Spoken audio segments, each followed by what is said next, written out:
Welcome back to Outdoors with Larry Ray, brought to you proudly by Tennessee Wildlife Resource Agency, Barton Power Sports, Sportsman's Warehouse, and Best Care Home Services. Good Saturday morning, everybody out there. It is, once again, the Outdoors with Larry Ray show, coming to you from the spacious ESPN 790 studios.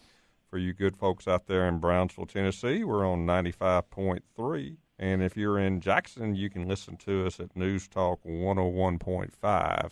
It is all things outdoors with Larry Ray. If you're listening to us, you're either going to be late deer hunting in Tennessee or you're going to be late duck hunting in Arkansas.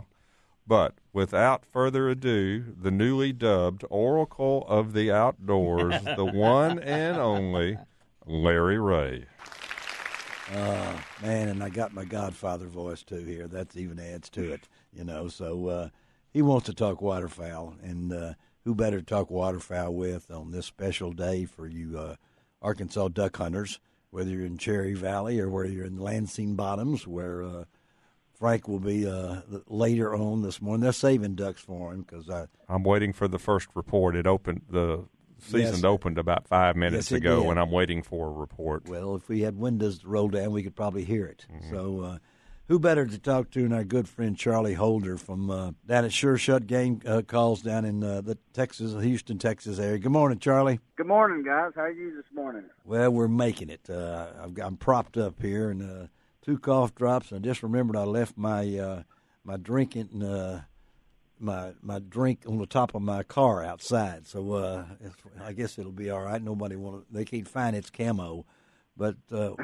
2018. Let's talk about that, Charlie, because I know earlier you guys experienced the floods, and then we kind of start this show with when you think of Sure Shot Game Calls. I think of Charlie, of course, but I also think of a couple other men that kind of put this thing over, and I know Frank has never gone to the duck blind without what kind of call, Frank? I have a Jensen in my bag. I blow all kinds of different calls, but when I start having trouble, I generally will pull the Jensen out.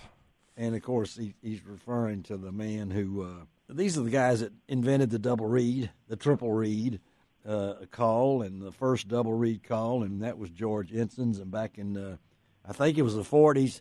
And then back in August of this year, the legend, James Cowboy Fernandez, passed away. And I know, Charlie, we've related this many times. In 2011, you took over the company. And I can remember that you went to visit Cowboy, and he unlocked the door, and he was there by himself at Sure Shot Game Calls. And needless to say, this has been your heart and soul in losing Cowboy. Talk about that for our listeners out there. Well, it's a little bit different. Of course, like I said, you reiterated we had the flood at the beginning of the year, and we were dealing with, and then on to losing Mr. Fernandez, Cowboy. He was the oldest living duck call world champion alive, and he had a full life. I tell a lot of people that he lived a life that most people could dream of, and he turned down more things in the last few years than most people ever get to do in their life. And he lived a full life, and he was ready to go. He wanted to go see his wife. He was adamant about that. And so it's just a little different for us.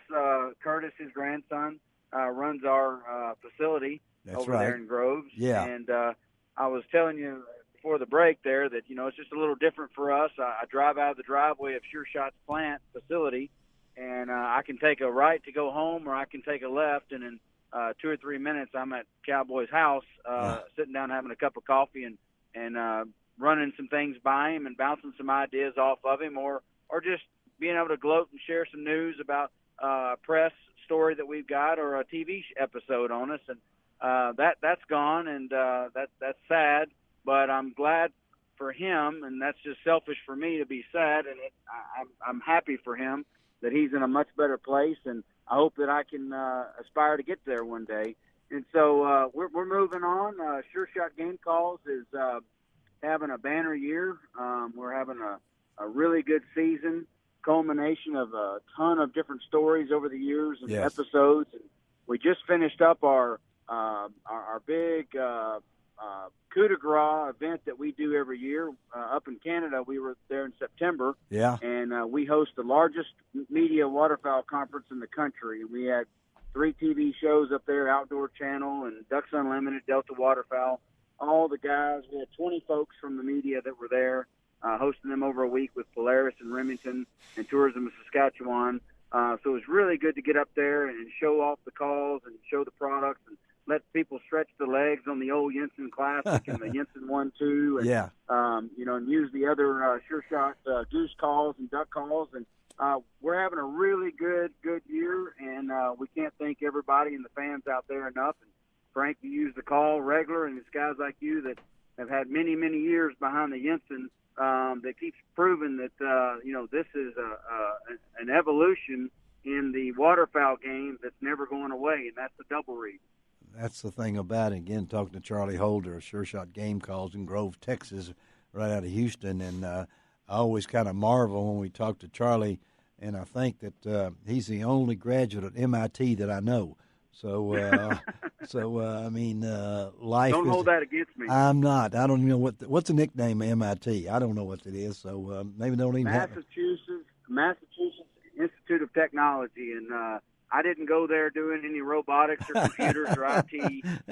Mine was in entrepreneurism. I had a master's from entrepreneurism there, which is pretty opposite oxymoron of MIT is being an entrepreneur. Most of them just build things and other people buy it from them. But the program I did was glad to be at that. But it's the outdoor industry is really evolved. It has, making a lot of changes, and but it proves a point with us that stuff that works, people will buy it, and they will find it, and they will continue to refer it to their friends.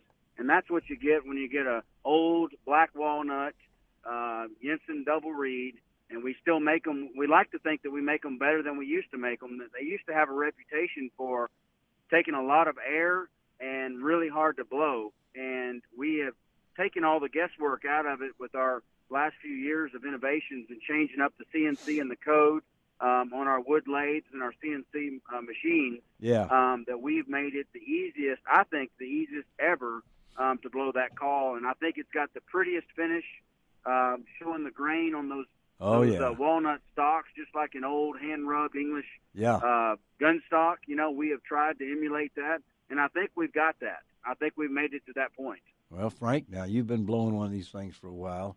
What makes you use this call? It always sounds good, doesn't it? I mean, to me, it always. It's hard for me to blow it badly. I guess is the correct way of saying it. It's just the call I've got. How old? It's 40 some odd years old. Hear that, Charlie? You need to get him a new one. Okay, I mean, it still works. That's one of the bad things. You make something so good and it lasts so long that, but now second and third generations are blowing these calls. And, I've been in many blinds and in opening days many times, and I always like to see I'm not a very good caller. My wife tells me that all the time. Why don't I call her more? But but I can look and I like to see who's wearing what and who's got what, and I can guarantee you that there's calls out there that are might be say vintage, but you guys have made the product so long. You really do you tweak it? I mean, we've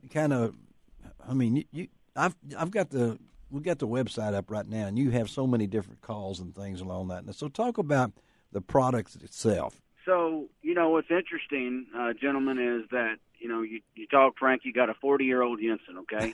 We have calls that come in that are 50 years old. We have calls that come in that are 18, 20 years old. They're 3 years old. Uh-huh. And what is amazing to me is we'll get hundreds of repairs in a year, and majority of it is it was somebody that was given to them, a grandfather or dad or something like that, and it hadn't been used in a long time. May have got out of tune, or people have lost their parts. They didn't put a lanyard on both sides because it is wood. It's not, it's not a perfect medium that we're using. Wood has its tendencies to swell and shrink and, over time, and it does change. And so people will lose parts and that sort of thing. But it's amazing to me. I can probably count on one hand in the last 8 years that we have seen a reed that is broken. Wow. Because the reeds that we make are made to stand the test of time. They blow wet. You can, as Cowboy would say, you can almost run a ham sandwich through the thing, and it would still go. I mean, sole and anything you want to run through it, freezing temperatures. Whereas a lot of these other calls, people are going to the blind or to their tree stand or wherever they're going in the timber, and they're keeping it under their arms or something so that they can keep them warm so they won't freeze, which is ludicrous in my opinion. I mean, you spend all this time to get prepared, and you want stuff to stand up to all the elements. You want a gun that shoots, shooting mud out of it. You want waders that don't leak. You want a pair of boots that will stand up to briar patches, and yet you have a call that you got to carry under your arms to the blind. I mean, it makes no sense to me. I always scratch my head about what kind of hype is out there in the industry. And I was thinking, and this probably is going to sound really arrogant, and I don't mean it that way. Okay. But what boggles my mind is how many calls are on the market that don't sound like a duck. Well, and you've got to work at them. You've got to grunt in them. You've got to practice on them. Maybe they're made for a competition that doesn't sound like a duck.